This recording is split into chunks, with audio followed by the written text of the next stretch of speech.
And some of you may have seen, I did an interview with Dr. Clapper just the other day and released that. And I wanted to get Justin's thoughts here too, from an animal rights perspective, on what's going on with the coronavirus, theories about maybe how this happened, how it relates to animal rights, and so on. So Justin, let us know your thoughts.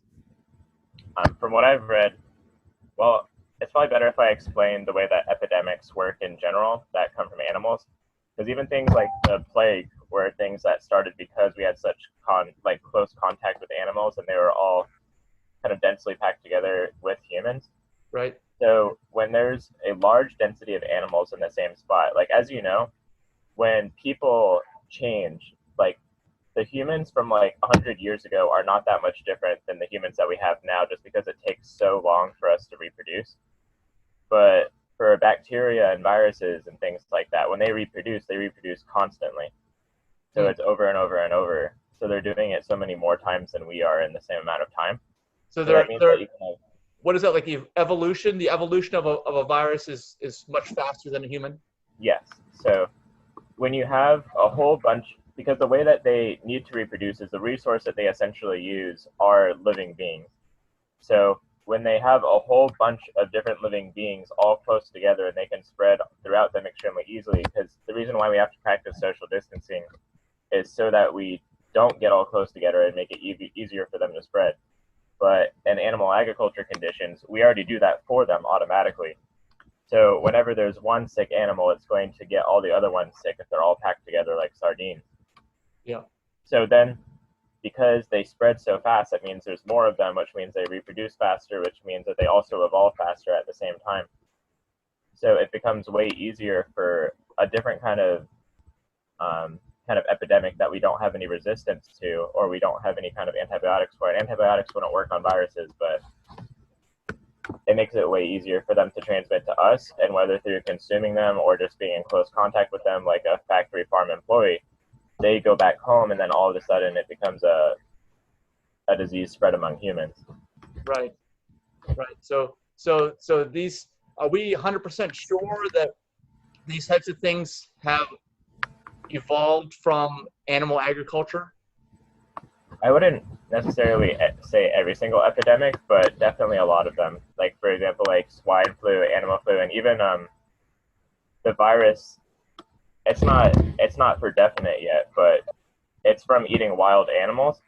However, just because of the way the English language works, even if there is an animal that is typically considered to be wild, but it starts to get farmed, like, for example, if you have a pangolin farm or something, which is like the armadillo-looking creature, even if it's considered a wild animal, you can still farm that wild animal, and it's still considered wild and farmed at the same time, even though we typically associate wild animals with being out in their natural environment. Does that make sense? Yeah.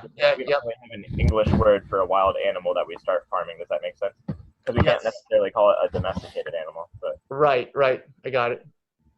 So that's all right. So probably what's been going on with this is likely from animals, from maybe us as humans getting into things we shouldn't be getting into with these animals, right? Would you say that? Yeah.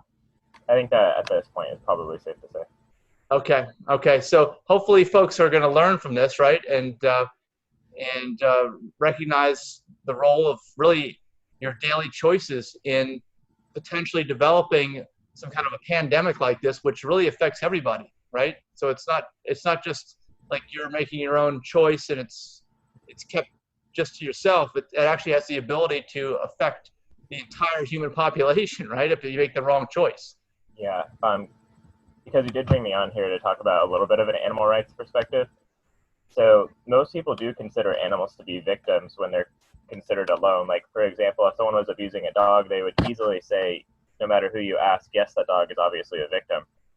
So when you're talking about animals, it obviously does have both non-human and human victims, because we are spreading disease to each other through consuming animals, and then also these conditions are being spread through animals, and also we are having these animals kept in conditions that do make disease easier to spread. Because people have no problem saying that if you keep a bunch of humans close together, then it's very obvious that disease would spread. But somehow people are reluctant to say that these diseases also help spread by keeping the animals they came from close together.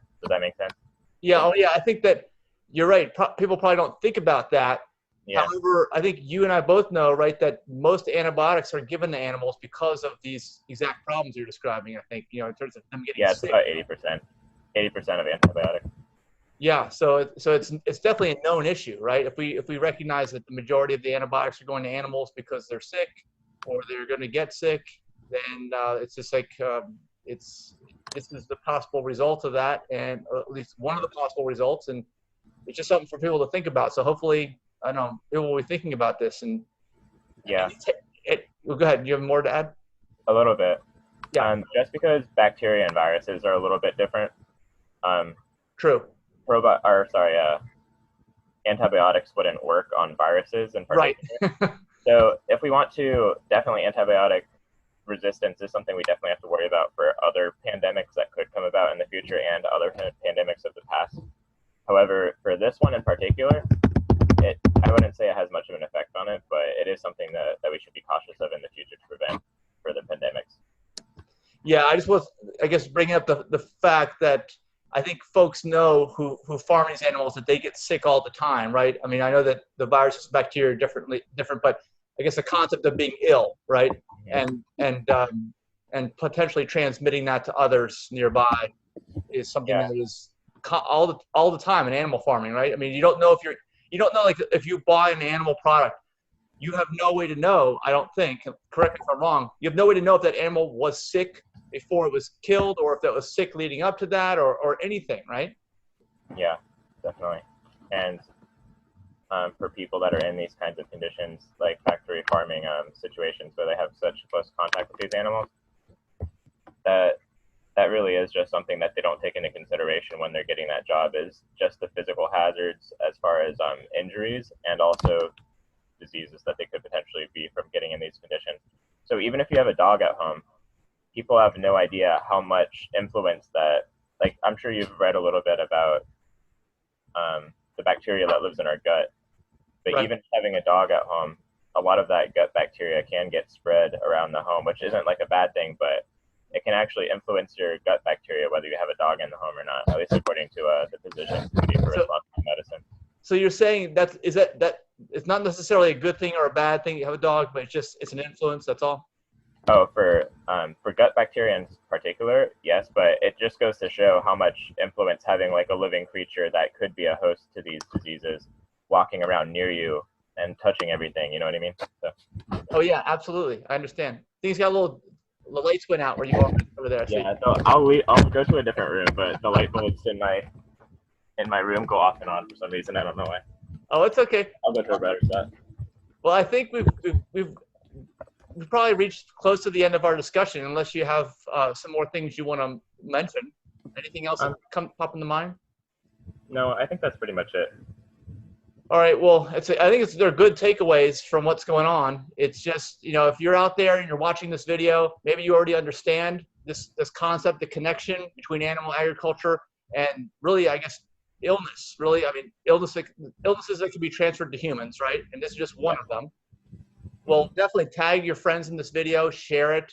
I think people are actually right at this point in time are open-minded. They've got time. Some people have time on their hands, and they're very concerned about what's going on. So they're willing to consider all options. And I hope that people will consider this aspect, moving forward. Yeah, the short answer to the story is that if we didn't eat animals for food, then basically none of the pandemics would have ever happened. None. Yeah, that's pretty powerful. That's a big statement there. So hopefully that's a takeaway that people remember from this video. Yeah, and people, sorry to interrupt them. Yeah. Because a lot of people say that they have no influence in this issue. Like it wasn't them who did this or it wasn't them who did that. But the normalization of consuming meat for food, it was just that we ended up being lucky that it wasn't our meat this time that caused this kind of pandemic. But there's nothing in the future indicating that the way that we practice animal farming is going to prevent pandemics from like this from happening, because there's no way we can predict them. Like, for example, they've estimated that, I think it was swine flu, that just there was a bat that dropped some fruit in a swine farm, and then just because there was a pig that ate that infected fruit, it started spreading literally everywhere. Actually, a lot of diseases come from bats as well. So. Right. Yep. I've heard that. So And so I'm glad that you and I at least can have this video chat too, where we're not in close contact. We're social distancing or proximity optimization. That's what I call it anyway. Yeah. But thank you so much for the insight. And, hopefully this information will spread just like any virus or whatever, get out there to people so that people will change their habits going forward. We hopefully won't have to deal with this in the future. Yeah. I mean, that's why they call it viral videos, I suppose. But, yeah, that's exactly it. Okay. So thank you, Justin. You're welcome.